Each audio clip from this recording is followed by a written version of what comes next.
Thanks for tuning in. Welcome to The Mob. It is Live with The Mob with Daniel, Craig, and Joey.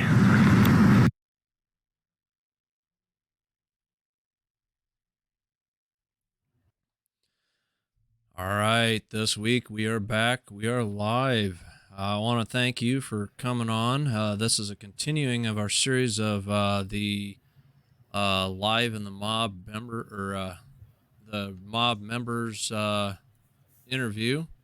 So this week we have Mike Pisano. And Mike, thanks for joining us. How are you today? I'm real good, Daniel. Thanks for asking. My pleasure.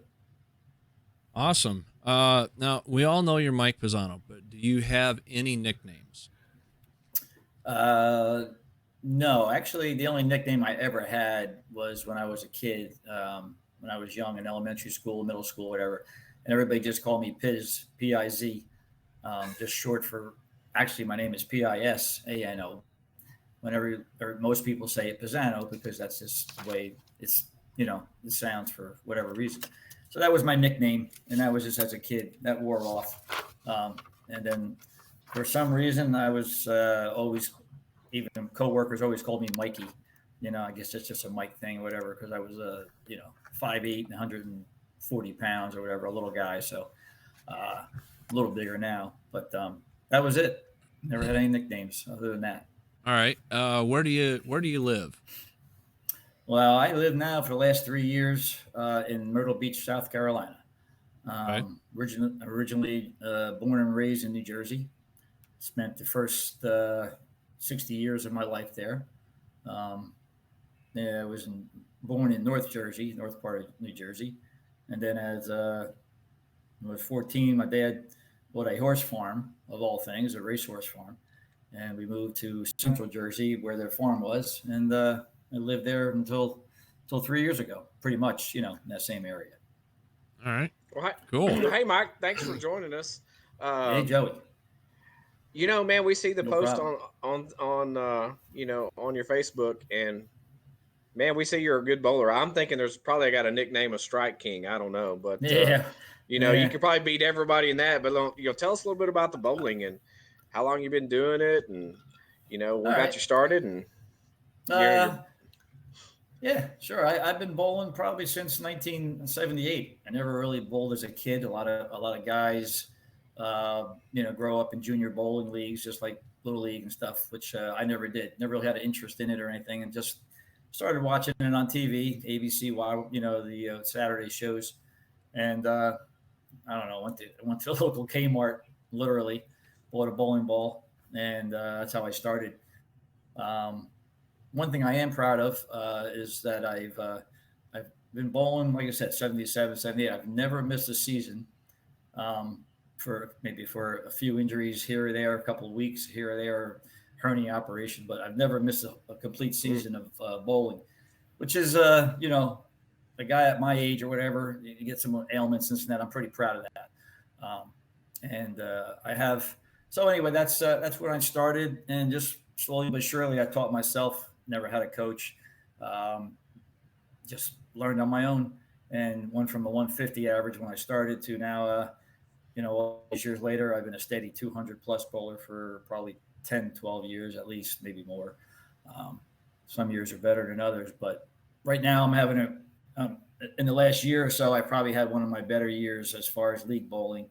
I've had, back in the 90s, early 90s, I had a 300 game, which unfortunately I've only had one, but it's more than a lot of people could say. Actually about 10, 11 years ago, I had an 800 series, which is 3 game total over 800. Wow. And that's averaging 266. So 275, 268, and 266 I had. Never in a million years that I ever thought I would ever have one, because it really takes a lot of consistency and luck. And it was just one of those nights where I couldn't do anything wrong. So that's my two accomplishments. I'm proud of those. Absolutely. So, my theory on bowling is the longer it stays in the lane, the less it can move to the left or to the right, and it doesn't hit where it's supposed to be.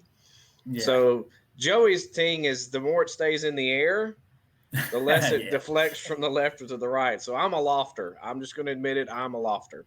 Are you okay? Yeah. So, Mike, I bowl. Yeah. Okay. I bowl 4 games a year. Oh, really? I bowl 4 games every Christmas Eve, and this will be our 14th year as a family tradition. That's what we do on Christmas Eve. Oh, cool. So on Christmas Eve, and it started out as family avoidance because my wife and I would be pulled towards her family or my family, and it was a fight no matter which way you went, right? The other family would get mad. Sure. And so we did it as family avoidance because we knew most of them were too lazy to want to go do something physical and want to go bowling. So it gets to be the point now, it's 5 minutes from my house. And I got about a 115 average out of 4 games. So considering, and I'm going to be honest, I get 2 really good games, an okay game, and then one that goes right in the tank at about a 35 because I can't hit nothing. It could be the 4 Bloody Marys, the 4 Bloody Marys as we're going along. I was going to say, is there any alcohol probably induced that what situation there? Joey was saying about the lofting is what I go for is I don't know how to spin the ball. I don't try to curve it. I don't know that stuff. And I don't want to hurt my back because I don't bend over as well as I used to. So I go for speed because it reads the miles per hour. Yeah, right. And when you hit a ball, I use the number 16 ball, the biggest one that fits my hand. That's a 16 pounder. Yeah. And when I hit that, when that hits the other end at about 32 to 34 miles an hour, I'm doing pretty good. And it smacks. And everybody stops and listens like, what is he doing? Wow. Yeah, so there's always different ways to win, whether it's winning at throwing the ball as fast as you can or being the guy throwing it faster than anybody else there or being the guy getting the high score. Hey, winning is winning. Right. That's all it is. I mean, do you literally throw it 30 miles an hour? I mean, literally? I'm going to tell you, my average toss is about 21, 22. Okay. But when I give it my all, I've hit 30. My best was 34. Oh, that might be a Guinness World Record. You might want to check into that because we've got some guys that throw at 18, 20 miles an hour, but they're good bowlers. Right. Not saying you're not, but No, I'm no bowler, but I'll tell you, I've tried using the lighter balls. The problem is because I have no control. When it hits the gutter, it goes to the next lane, and I've bounced 2 lanes before, so that's a little bit embarrassing. So I try not to do that. Yeah. and bowling center owners, they frown on stuff like that. You know what I mean? Right. They damage their stuff. Quick story. Years ago, I don't know where it was, but somebody actually did basically the same thing, and the ball went up in the air and hit the back. The back splash that's behind the lane. Above the lane, hit it. And broke it, and it folded down like it's supposed to, or lifted up. Actually, it broke, and it just made a mess. So that he was banned from the bowling alley. But I saw a guy took the sprinkler head off the bowling alley too, right over the lane. Oh wow! Wow! Yeah. He was so mad that something happened on the lane that he wasn't happy with, and he just went to throw the ball like you do, and it stuck to his finger, and literally went up. I was like 3 lanes away, went up and took the sprinkler head off, and the black water just poured out onto the lanes in the middle of the league. He was banned and he had to pay for the fire trucks to come out and the repair of the pipe. He was banned from the bowling alley for a couple of years. So be careful. Be careful. Ouch. Be careful. It could cost you a lot of money. So right. Yeah. So Mike, is your 57 your only Tri-5 at the moment? Yeah, at the moment it's the only one. It's been the only one I've ever owned. 43 years. So it's just been a situation.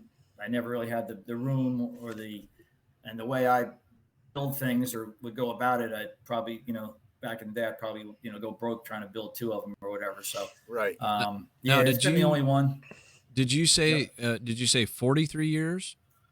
Yeah. February of 78. So okay. Closer to 44. Yeah. So now is that your longest lasting relationship or, well, yeah, I've been, we just celebrated my 31st anniversary. So yeah, I would say that's pretty much, and my wife, Lynn, she knows the pecking order.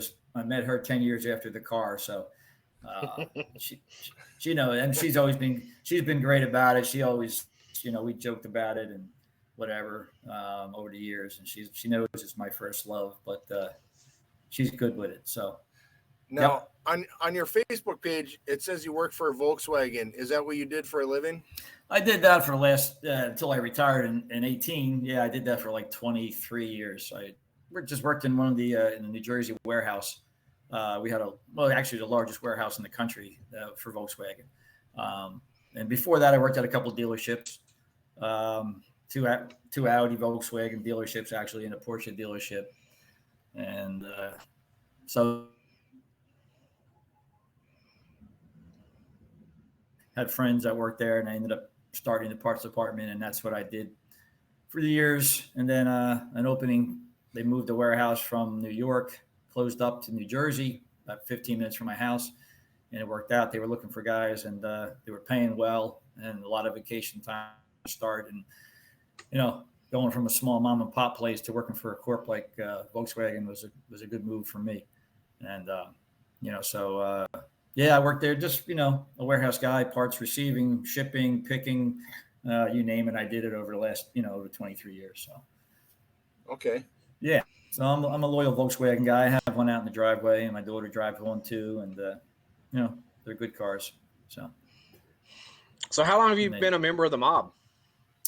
That's a good question. Probably not too long after you guys came around. I tried to join most of the Tri-5 groups, and I'm not really. I can't really answer that. Telling me when you came aboard, but I was there probably not too long after, as soon as I found it. Well, let me see. I'll do 2-second research here, and I'll find out for you. Yeah, okay. Because I wasn't sure if you're going to ask me that, whether I should have researched it or not. But no. So it's been a while. So you've had the car for 43 years, right? So was that, and that's the only Tri-5 you've had. Is that the car that you wanted was a 57, or was it? Were you looking for something else, or was that was it? Well, I never really, out of the 3 years, never really had a preference. I mean, this was back when I was 20 years old when I first started looking for it. I already had when I went to high school, my first car was a real nice, and I know Daniel's got pictures of it. I have one picture that I had an old Polaroid, but it was a 69 Super Sport Rally Sport Camaro. So 4-speed, 350, pretty much bone stock except for a set of Kragers on it. Yeah, that's the one picture I didn't load up. I'll try and get it. Go ahead. It was actually on your it was on your post from this morning. Right. You had that up there. I didn't load it up. But anyway, I had that. I got that from my brother actually, and in 1974, and I had that, and then I sold that in about 77 to buy a big block red 70 Chevelle, 4-speed, 396, 350 horse. And so I had that, and I was just, like every other kid, looking through hot rod magazines, every magazine I could go through, and all I kept seeing was hot rod 57s. And I'm like, you know what? I'm gonna, back then in 74, they were still relatively cheap. Before the craze hit, in 78. It was right after the classic Chevy Club started, like 74, and prices started to go up a little bit after they, started making it more popular to own one. Anyway, I saw them in the magazines, and I'm like, man, I told my brother, I said, I'm going to look for one, around. There was a bunch of them, you always saw them in the papers and stuff. And that was basically how it started. And there's a kind of a cool story. I don't know if you want to hear the story of, go ahead. Of how I found it. Okay. So anyway, going back a few years, we'll go back to when I moved to the farm. I was 14, and we had horses, like I said, and my dad had to have, straw and hay to feed them and this and that. So we found a local farmer that grew hay and straw. And we went over there, me and my brother, I believe, went over there with the pickup truck to pick up some hay and straw. He stored it in this cinder block garage in the back of his property. And we walked in there, and there was a 57 Chevy sitting in the corner of the garage. And it ended up being the car that I bought. And so I was 15. Never really thought too much about it as a 15-year-old, but when I got the itch, 5-6 years later, I started looking in the papers, and a couple of them were there. One, actually, I probably should have bought that one. It was a 57. I forget, it was a hardtop or sedan, but it had a 302 in it, which, it was a Z28 motor.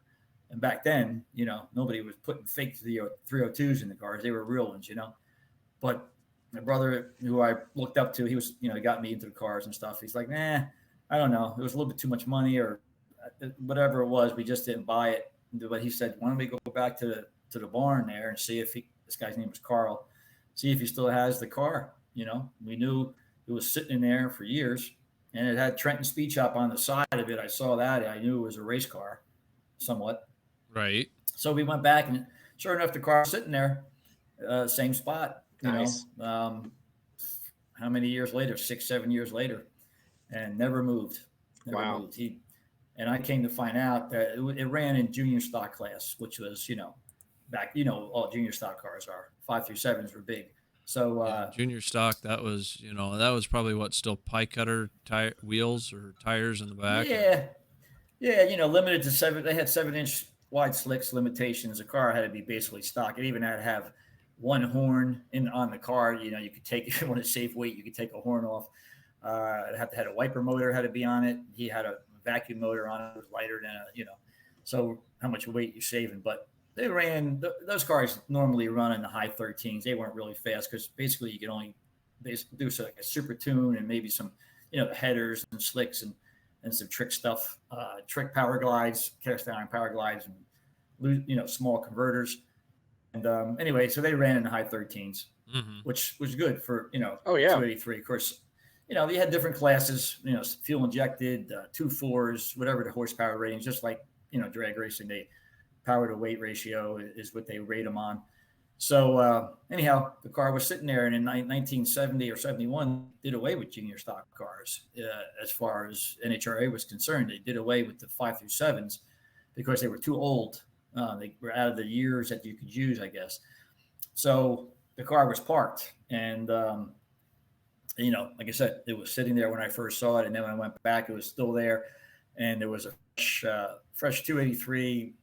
Actually 292, and a set of heads sitting on the bench that were probably been sitting there for years because he had them refreshed at Trenton Speed Shop, which was the sponsor.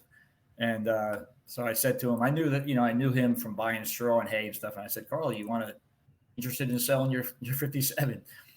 And this guy was like, he was one of the nicest guys I ever known. He's passed years ago, but quiet as a mouse. He's like, I guess so. It's just sitting there, Now you got to remember, you don't know this, but he had a 57 sports sedan, 4-door hardtop in his garage. Also a 2-door Bel Air. A hardtop in the garage. And they were like, he put a 400 small block and a turbo 400 in the sports sedan, had fuel injection unit on it. So he had a bunch of, he had some cars. He didn't need his race car sitting there. So he said, yeah, I'll sell it to you. I got to have 1,500 for it. And I'm like, I was about to go in because he had like that much almost in the engine. You know what I mean? Back then, getting a block machine and head work probably cost you $1,500, which was a lot. So I borrowed about $500 from my brother. And we went back the next morning or next day, whatever.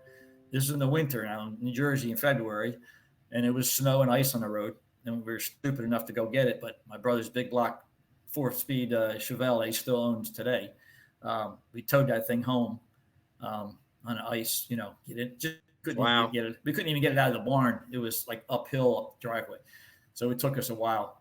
It had no engine or tranny in it, So it rode and had 90-10 stiff shocks or whatever in the front, rode like it had a straight axle with no, solid, no shocks. And rough rider. Luckily, yeah. And I was a kid. And I rode in the car. I'm like, what am I doing? I had a tow bar and everything, but I was in the car, which was probably really illegal to do. But, and it was just rode like a truck. So anyway, we got it home. And that one picture that Craig had, I have only 2 or 3 pictures of Polaroid pictures of it before it went. That was in February. It sat in the garage till springtime. And I took it. My oldest brother up in North Jersey, he knew a buddy that worked right next to him, had a body shop. And so he's like, I'll paint it for you, because it had old worn out paint on it. And, and it wasn't cool to have old worn out paint. So I had it took it up to North Jersey and painted it. And so I only have a couple shots of the car. I don't think I ever even drove it on the street, to be honest with you, with the Trenton Speed Shop on the quarter panels or the light blue paint that was on it.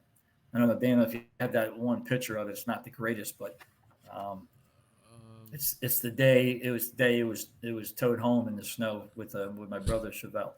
Yeah, I don't think I got that picture loaded up. Yeah, Chevelles aren't really known as towing vehicles. No. I mean, that's what we had. You know what I'm saying? Right. That was a classic story, though. Yeah, Now, it's a great story. When you say Chevelle, are you talking the picture of this green Chevelle? Well, that's probably not the green Chevelle. The green one, yeah. Okay. The green one was, the green with the white stripes. That's an air conditioned 4-speed 54, from the factory Chevelle that runs high 11s right now, after some modifications, obviously.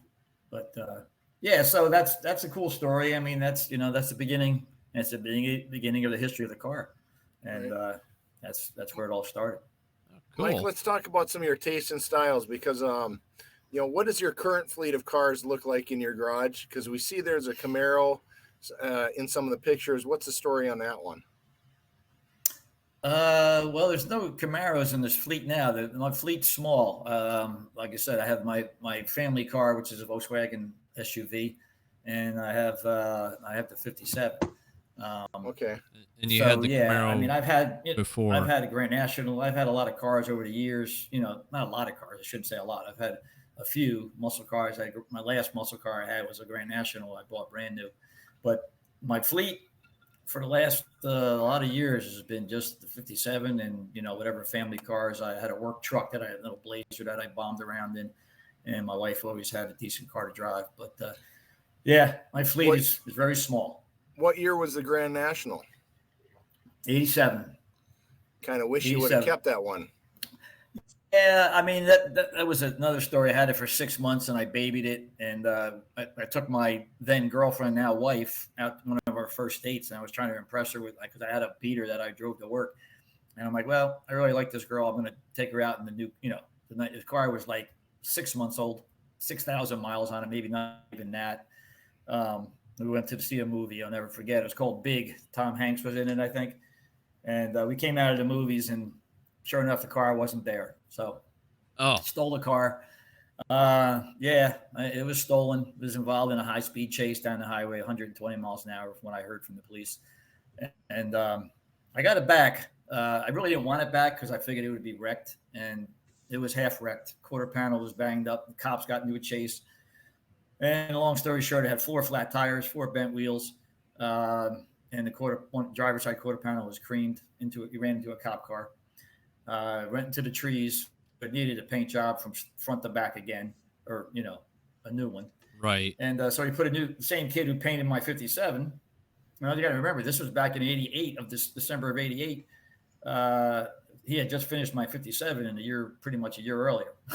So I knew he was good. So I took the Grand National to him, and he made it better than new, and I ended up driving it for 10 years, and it ended up being unfortunately ended up being my daily, and then, sat outside, and I sold it to a friend, and his wife was going to drive it, and she wrecked it. She basically got two accidents with it, and he ended up totaling it and parting it out. So that's the history of that car. Yeah. It seems like there's always one of those stories in everybody's life.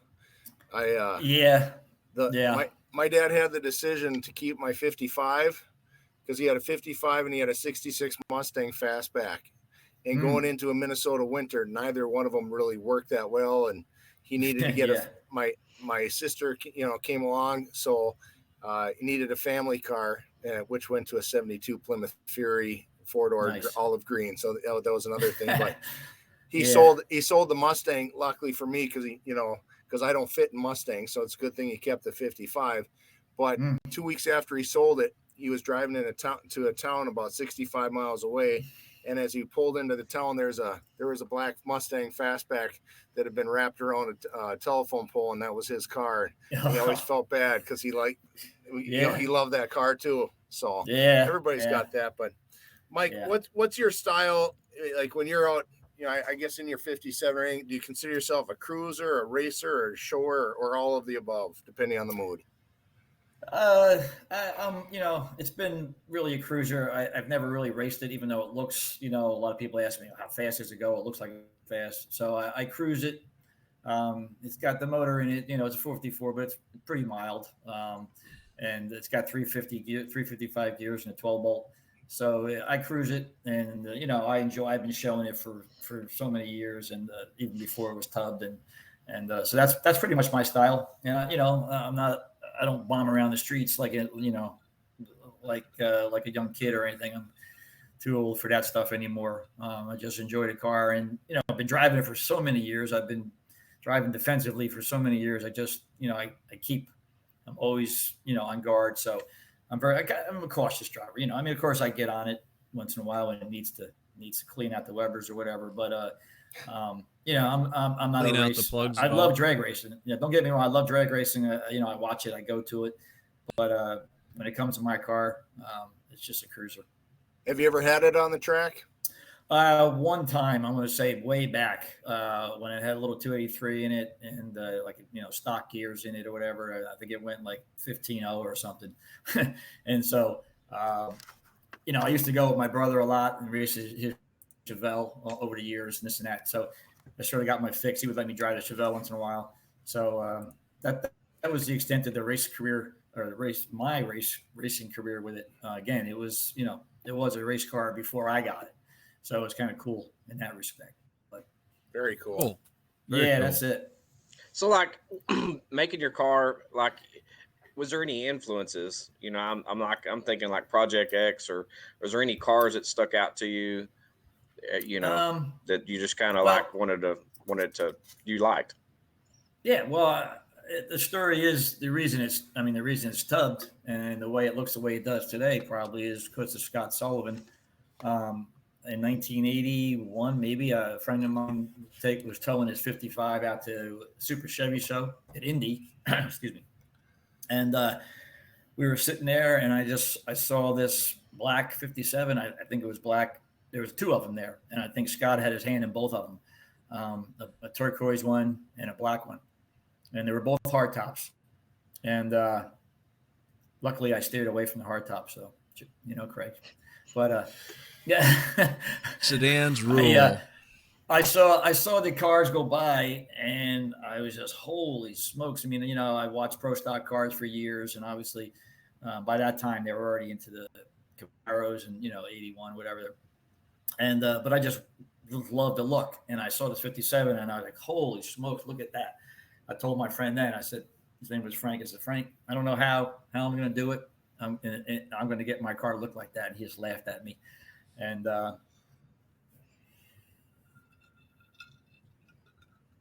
once the Pro Street part of it, of course, right then and there, that was the early years of Pro Street, early 80s when they started coming out. And so as it was, another friend of mine, he was a kind of a fabricating type of guy.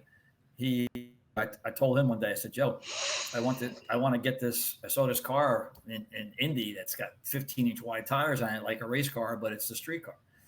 And he's like, well, you want to do that to yours? And I'm like, yeah, I do. And I didn't know he could do it, but he said, yeah, I can do stuff like that. And he had never done one before, though. He had done a lot of welding and fabricating different things. And he was a draftsman by trade. So he was an engineer, you know what I mean? He knew what he was doing. So that was, I don't know, maybe 4, 5, 6 months later, I said, well, let's do it. And we cut my car apart, and we spent 6 months in his garage he had with no heat, no nothing, had light electricity, but no heat. We started in February, and we spent about 6 months, weekends, nights, this and that, doing the rear on it. And I'm not sure you guys have seen the wheel wells on the car. They're not, it doesn't have race car tubs in it or anything. And it was probably one of the first Pro Street cars that I've ever saw that had a back seat in it. And it's still got a factory type wheel tub in it. It's just been added a section down the middle and stretched them. Mm-hmm. Yeah, it was 7 inches. Is what now they call mini tubbing. On like Joey, your car is mini tub, I guess, right? Craig, I don't know if yours is. I know you got a pretty good sized tire. I wanted to be honest with you, Mike. I wanted to, but I wasn't the fabricator 4 years ago that I'm even trying to be now. And so when I talked to the body shop who had my car, I'm like, hey, I want to do mini tubs. And it was about a $2,000 bill for him to do it. And I'm like, nah, I'm not going to do that.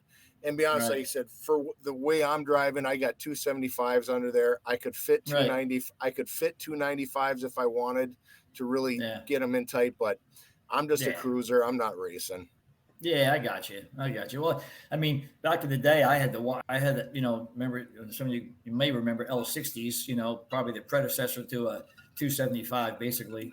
And that's what I had stuffed in my car when I first put it on the street. I had a set of Corvette they were made for Corvettes of the day, Kragers with 4-inch offsets, and I had them stuffed in there, and you can barely get your a piece of paper between the wheel well and the spring, but it was stuffed in there, and so that was the next step. So then I decided to tub it, and it's done uniquely. I give all the credit to my friend Joe who did the fab work. Because he was the one who said, no, we're not using wheel tubs made out of garbage cans. We're going to use the back seat. We used the stock gas tank.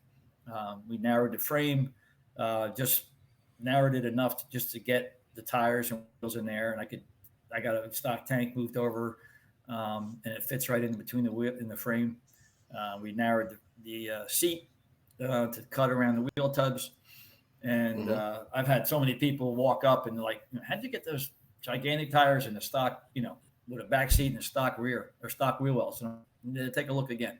So you compare it to a stock one, it's quite a big difference. So did you shorten your rear end also then? Yep. Yeah, it's got a narrow 12 bolt. My buddy had a 12 bolt out of a station wagon and pallet station wagon back laying around the shop.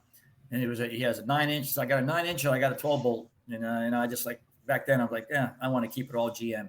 So it was more costly and a little more difficult to do the 12 bolt compared to a 9-inch. And I knew I wasn't going to race it, so whatever. So we used the 12 bolt rear, and we narrowed it, did everything right there in the garage, And this was before, he had an arc welder, There was no MIG or nothing back when he was doing it. So, I drove it. We finished the car in June of '84. In August, I drove it to Florida from New Jersey, 1,200 miles one way. Oh, wow. Trusting that my friend who just cut my frame in half, put it back together, and I was going to make it with my then girlfriend in the car. And we had a bunch of guys go down for the conventions. And it made it back and forth, and I'm here today. So it's been a lot. It's been 37 years, I guess, since it was done. So it's kind of crazy. All right. That's it. All right. Well, aside from the hood scoop, which, we've, I understand there's quite a bit of controversy over the hood scoop. Is there anything on the car that sets it off from other Tri-5s, or something that you're particularly proud of? Well, it's I guess there's a few things. There are some people now that I've seen some guys, now with the advent of mini tubs that are prefabbed and stuff. I see some cars that have, wheel wells that are widened that look, that are like factory look. But for the longest time, nobody ever had wheel wells that was a factory widened wheel well. Everybody just went with the tubs, the aluminum tubs. I was very proud of that. And when I redid the car in '87 and I had the hood going the wrong way, that's kind of obviously unique, and I'm kind of proud of that too. I tell people right off, my car is basically a one of one. You're not going to ever find. You're going to find tub 57s. You might find one close to the same color, but you're not going to find one with that kind of hood with a hood scoop on top of it, all steel. You know what I mean? Right. So my hood scoop is infamous, I guess you would say, Daniel, but because of again, I know for a fact it's out of style, but it's been on there. It's welded on that hood. It's not coming off unless I change the hood, or cut it apart, which I would never do.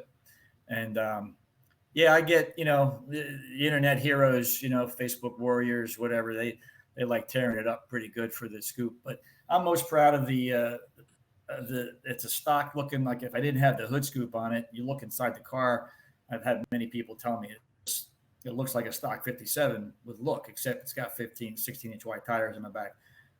Stock dashboard, I got some gauges under the dashboard, but I still have the stock gauges in the dash, and I have the, sun tack on the dash that was there when I bought the car. It's the only reason that's there. But right. And that's an original tack from my Camaro from 1974 and still works. It's not the most accurate in the world.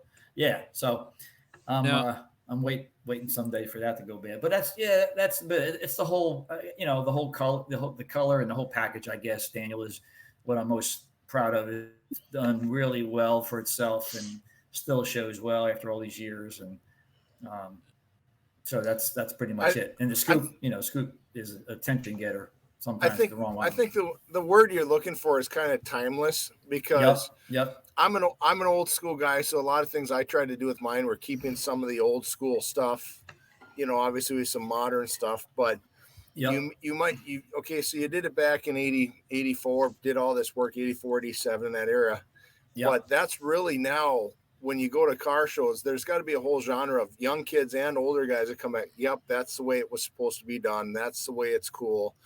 Because everybody, let's face it, everybody's putting the LS, no offense, Joey. Everybody's putting the LS and doing all the new gadgets, and that's cool. That's absolutely cool too. Yeah. But honestly, whenever I see the blue 57 with that scoop, I don't even have to look twice, right? No. Now, between you and if I see the rear end of a 57 and it's got the big meats on it, I know it's either you or Daniel Paganozzi, right, or Jed Gage, right? The 357s that got the biggest tires on internet, right? Yeah, on Facebook. Yeah, you're probably right. Yeah. So that's cool. Yeah. Well, the Webers, to me, the Webers are also different too. Well, I sort of I forgot that. I mean, not forgot it, but I forgot to mention it. Yeah, you're right, Joey. Nobody, not too many guys, and mostly gray-haired guys will know what they are. Obviously, younger kids, they don't have a clue. A lot of people think that it's a tune, some kind of throttle body injection, which, if you don't know any better, it kind of looks like that, But that was another thing. I've always tried to, never been afraid of being unique as far as things. I like to be different, than just to run the mill car, try 5 or anything, So you like Craig said, you're not going to mistake my car for anybody else's 57, And I've been told that by some friends and people. Whatever. They just, your car stands out amongst it. You can park it in a row of tri-5s or whatever, and whether you'll hate this or love this scoop, it's part of the background of the car. It was the original one when I first put one on. I put one on again in 1980. Pro stock was big and all that other stuff. Guys on the street were using it. I put a fiberglass snorkel on the car. Then I bolted it on, and on the stock hood, cut a hole for my air cleaner, made a cold air induction thing, foam. And then later I put a tunnel ram on the car. So with the small block, so it actually became even more functional. And then when I went to redo the car in 86, I bought a, the scoop is again, it was just going out of style then, but I guess I really wasn't aware of that, because that's when they went to the big round hood scoops for the pro stock cars. And I didn't really like those on a 5.7, so one thing led to another. I bought a fiberglass windshield type snorkel scoop, hardwood scoop, and my body guy looked at it and it was waves and all this other, it was just horrible, for a street car. And he's like, I'm not painting that thing. I'm not putting it on your car. He says, if you want a scoop like that, I'll build you one, and I'm like, oh, that sounds pretty wild. Then he built that thing out of, sheet metal and steel rod and welded out that thing on my hood. So that's as much as the car, the last 34 years, the history of that car, as anything, you know what I'm saying? As the front seat's been there forever. So it's when the hood is down, I mean, it looks like it's custom made. It goes right up to the windshield. It fits the car like it was made for it, which it was. Mm-hmm. And that's how the hood ended up going the wrong. We ended up turn the hood around the other way because if you put a scoop on it and you try to open the hood, it goes over the cowl right up to the glass. So it's going to hit the windshield. Right. So I told him, his name was Mark. I said, Mark, forget that idea. Just forget it. We'll use the other scoop. And I don't, if it's got a little way, he says, nope. He says, we'll flip the hood the other way. I'm like, well, I've seen flip front ends before. Everybody has, front ends on Tri-5s that flip. And I'm like, wow, okay, we'll do the hood. And we ended up talking about how we're going to keep it open, this and that. And hydraulic cylinders, gas shocks weren't big then. They were around, but we never. And everybody, hydraulic cylinders had convertible top. We took him out of a junkyard, and he fabbed up some brackets, and that's how it opens. From inside.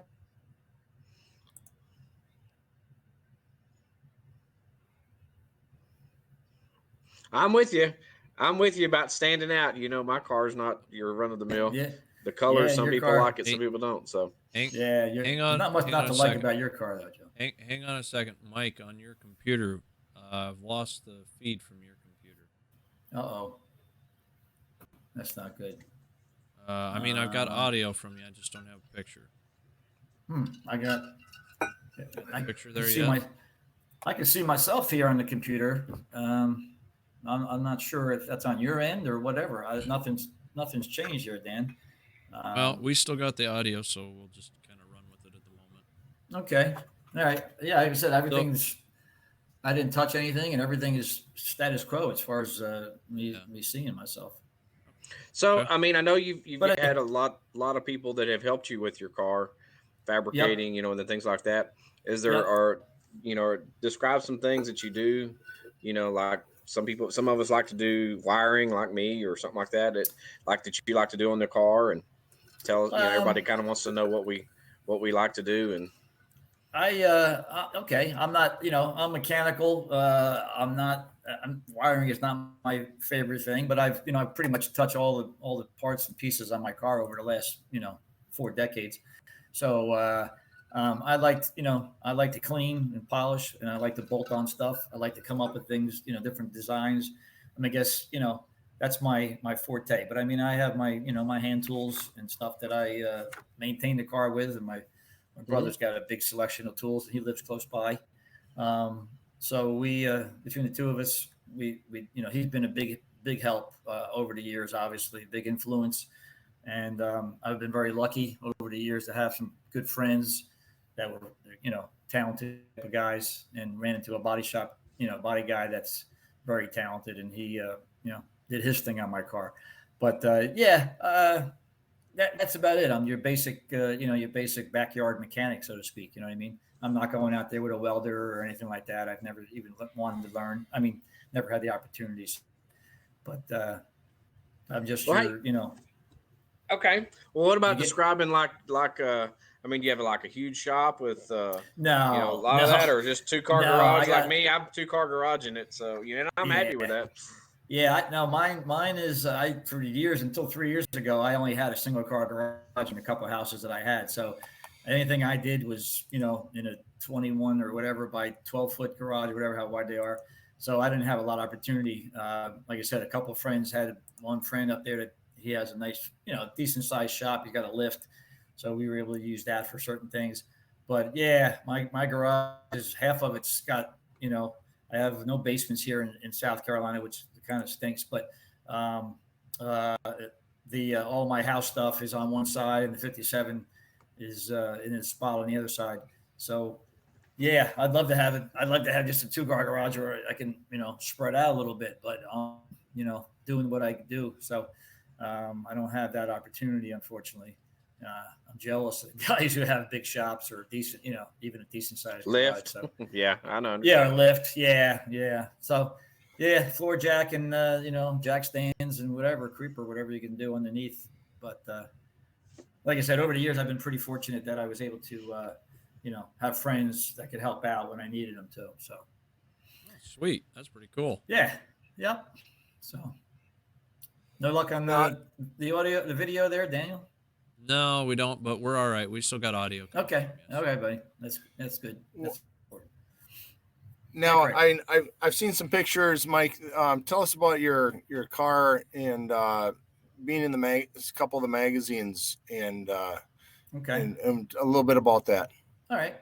Well, it's been in actually, those of you who remember the classic Chevy Club magazine, the club itself. I don't know. I've been in the magazine 3 different times with my car over the years, and in all different configurations. From I think the first time was 1982. It had a stock rear in it, Krager's. It had the snorkel scoop on it at the time, and it was dark 69 Corvette blue, Targa blue, I think it was called. We had started a local classic Chevy club in New Jersey, Garden State Classics, it was called.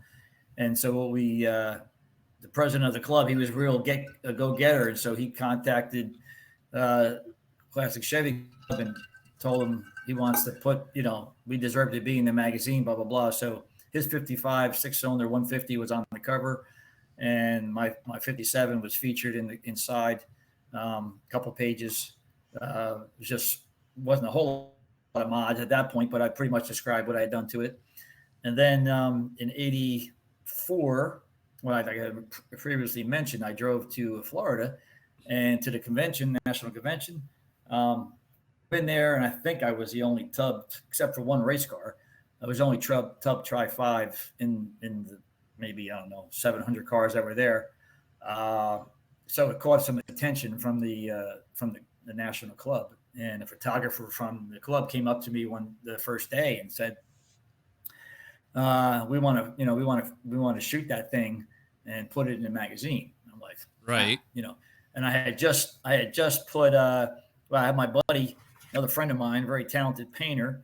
Right after I tubbed it, the paint was getting a little old. It was about 7 years old at that, I guess 6 or 7 years old, and it was cheap, quick lacquer job, and it started checking and everything, and had metallic in it. So it looked good from, it was a 20-footer, at that point. And so I said, and I got a Pro Street car. I got to have the Pro Street graphics to go with it. So my buddy said, well, give me a weekend and we'll take care of it. So I dropped the car off, and he did his thing in his garage and sprayed on it was a dark blue car. It had pink, magenta, and purple stripes. And I know you saw the picture from the Twin Towers. That's what it looked like in the mid 80s. They put the thing on the cover of the magazine like the following. That was the summer of '84, winter of '85. I got the magazine. My car was on the cover. And I'm like, holy smokes!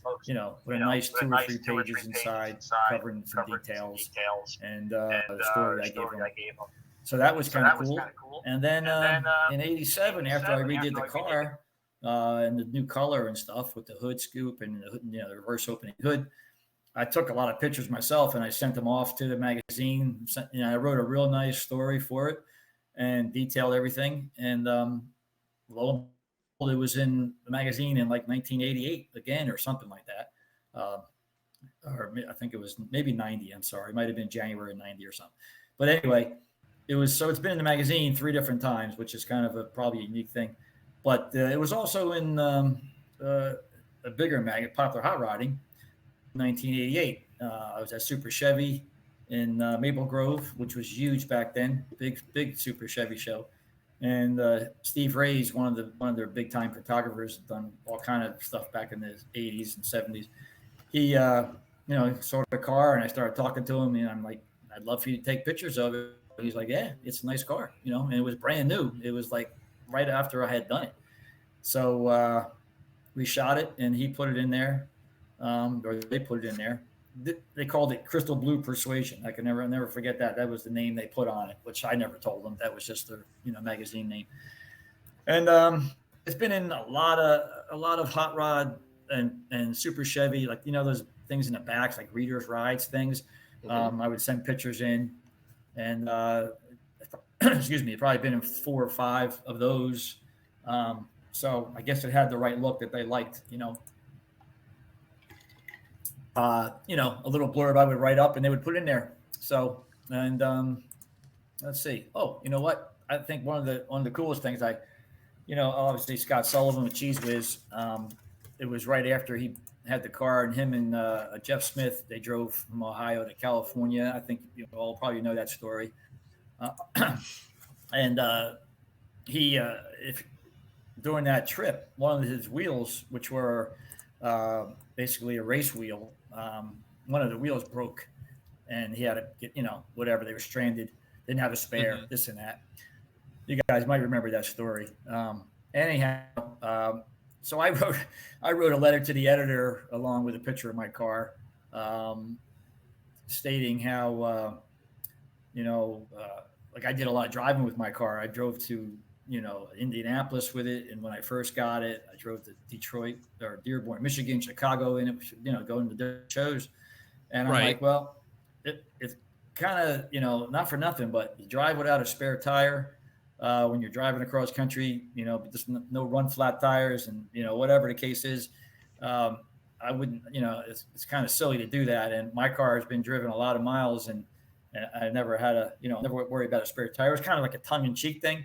And I'm thinking, they're never going to put this in there because, obviously Hot Rod was a big fan of Scott's, and rightfully so. And sure enough, it shows up in the letter to the editor's thing with a picture of the car and the whole story word for word like I wrote it. They didn't edit anything out. And, I didn't beat Scott up or nothing like that. I was just like, if you're going to drive 1,500 miles, at least be prepared. But maybe it was just being, stupid or cocky. But they put it in there. So I guess they liked it. And so that was kind of a neat thing. So, yeah, it's got some magazine history or over the years. So. Awesome. Now, Mike, you do some pinstriping, is that right? Yeah, I do. How long you been doing that? I tell you what, I probably started.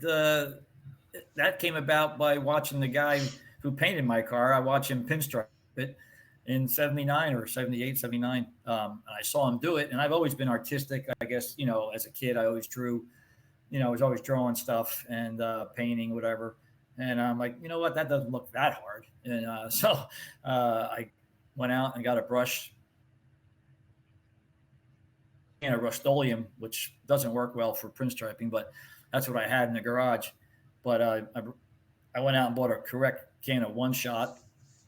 I realized Rust-Oleum doesn't work. And I grabbed a can and a brush and I started striping. And that was in like 79, I guess, 80. And I striped everything that wasn't, that didn't move. And creepers and buckets that burn around the garage. I still have my creeper, which was my brother's, and a wash bucket that I've had since I had my Camaro in 1974. It's got all kind of striping on it. It's not very good, but that's what I practiced on, So right. That's what and I never did it professionally, obviously for a living, but I wish I actually pursued it because I probably would have done okay and would have been, made a nice living at it. But anyway, I did it. My buddies found out I did it, and I started doing a bunch of cars in the club. Made some signs for them, like show signs, painted those. Never got into the airbrush stuff. Tried it a few times, but I never got that serious with it. The airbrush is a definite. It's another talent that I've tried, but I've never really got into it either. It was just kind of something, more than I was wanting to do at the time. Yeah, I mean that takes a whole different set of skills versus you brush. And I know guys who are fantastic at all of it, but those people are special. But I never pursued it that much because I wasn't planning on going into the airbrush business, so to speak. So like I said, I just been doing it. So I've been doing it for a long time, and on and off for friends or for myself and this and that. I get paid occasionally. But I do it now. I moved down here and I'm retired. I did a car from my one friend, and I've done quite a few cars since, because I really literally didn't touch a brush.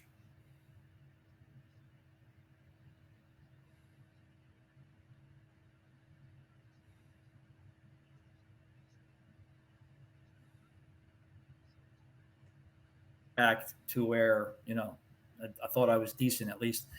And I've improved over the last 3 years. Now I'm retired. I got a lot of time. I practice a lot. And so, yeah, that's fun. I love doing it. and I've done a few of the guys around here, show cars and just drivers and stuff, and everybody seems to like my work, and I'm not trying to make $1 million off it either, so they like that too. Because pinstriping, I haven't paid for it in a long time, so I know it's expensive though nowadays. So. Well, hey, let's kind of wrap it up. I kind of think I know what the answer to this, but we're going to ask it anyway. Hardtop or sedan? Oh, well, if it's got the post, it's the most. I mean, it's pretty simple, I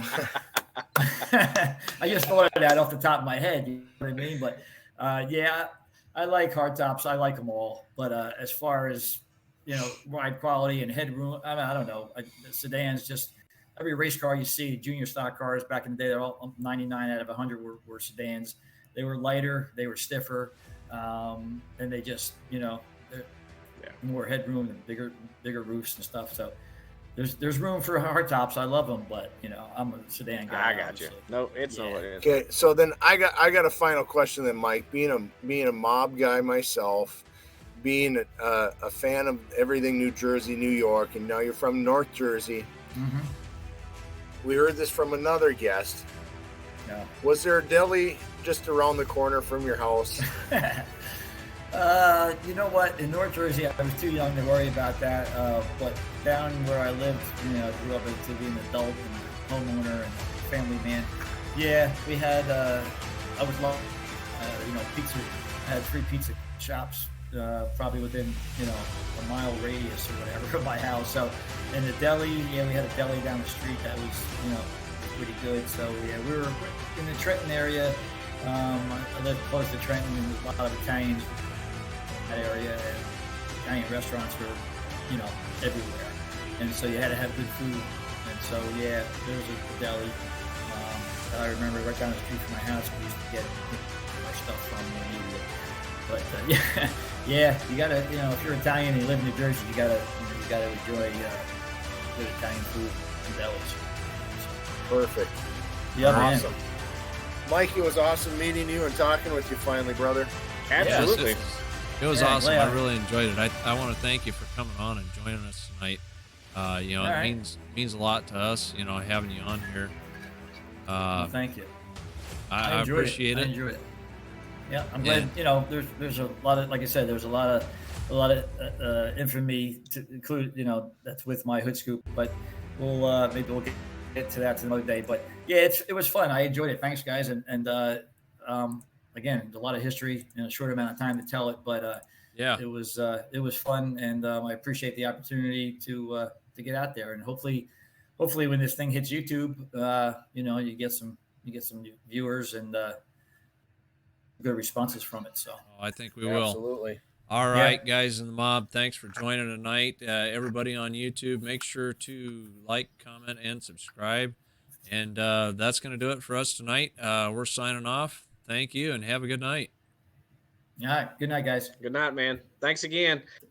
Thanks, all right. Mike. Yeah.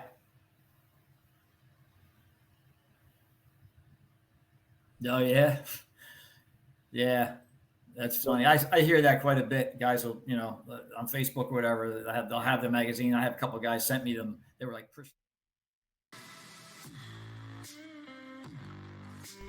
thanks for tuning in to Try 5 Talk with your hosts Daniel Check, Craig Westpenning, Joey Truelove, and a special thank you for our background designer Chad Reynolds, and a special thank you as well for our production analyst Joe Miller.